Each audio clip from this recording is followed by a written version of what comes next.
Celebrated Valentine's Day a little early with this one at Shibo. Look ko, ang cute, may pa-heartbread pa.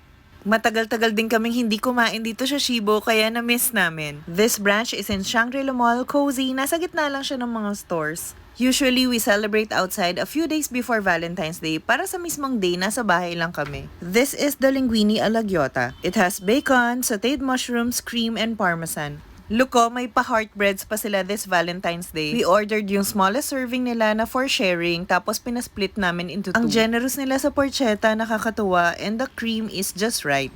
The noodles are perfectly al dente kaya sobrang na-enjoy namin. For the pizza, we ordered the shrimp gamberetti. This has tomatoes, mozzarella, white onions, basil pesto, and chili pepper flakes. Pero dinagdagan ko pa ng chili oil. Syempre, mas masarap pag ramdam mo yung kick. Masarap yung crust niya, thin, and may pagka-chewy. I also love the combination of shrimp, pesto, and chili. Medyo expensive lang talaga dito sa Shibo, but their food is so yummy and the quality is great. Good service din yung staff nila. Kaya isa to sa mga binabalik-balikan naming restaurants, pero usually, pag may sineselebrate. Kayo may plans na ba kayo for Valentine's?